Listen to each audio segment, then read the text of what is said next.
I started reffing when I was, I think, 14 or 15 in 1991 here at the Knox branch.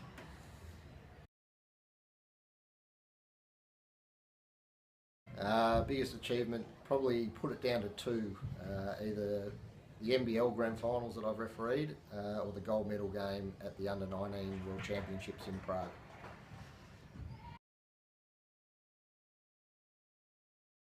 Best game?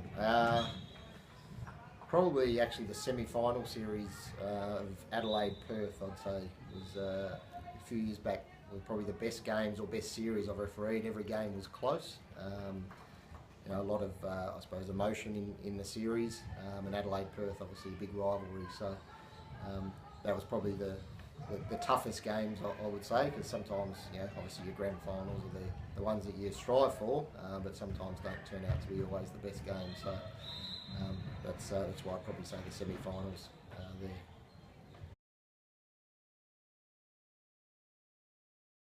there. Probably, again, two people I'd put up there. Obviously Keith Vaughan took me through the school when I first did that, and was the advisor here for quite some time when I first started refereeing. So certainly from the likes of Keith would have been one, and then probably taking over from him when I was coming through the junior ranks, junior panel, etc. For a lot of the time it was Neil Black. He was here as well as the advisor. So I'd probably say they're the two from Knox individually, that from a mentor or a learning side of things, and then been other senior referees through the time as well. But narrowing it down, I'd put those two up there.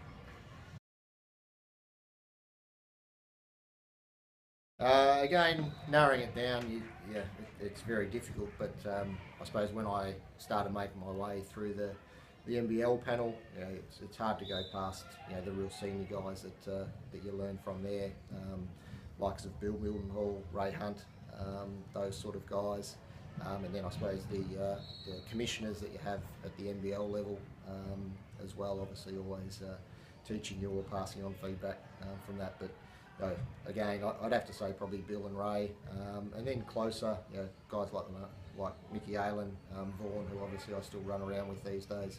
Have obviously been great helps through there. So very hard to give just one person. I suppose I'm someone who likes to take bits and pieces from everyone, whether it's an evaluator, whether it's another referee.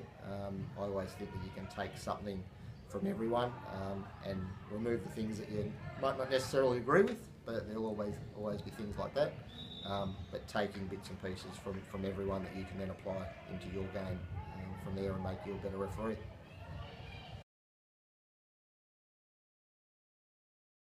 Probably two main tips. Always make sure you're ready, and whether that's as you come through the ranks, you have things like fitness tests, rules exams, all that sort of side of things. So very, very important to make sure you pass those on the first occasion, in my opinion, because if the people that don't pass it or don't have themselves ready to do that, they automatically fall behind you if you're ready and pass those things first time around. And secondly, like I said a little bit before, I think it's important that you take little bits of pieces of feedback from all your mentors, referee coaches, other referees, etc. There'll be bits and pieces that you get told along the way that you don't necessarily agree with, and that's fine. But you also always should be trying to take something out of every game that you do, or every feedback session that you have, and trying to apply that to your game. If you walk away from a game that you've done where you've been referee coach, or you've been on games with more senior referees and you haven't either asked them the question of how you could improve or what's something you could put into your game, or taken something from that referee coaching session, then you probably haven't done your own job by looking at yourself and asking yourself where you can improve and what you want to try and implement into your game to become a better referee.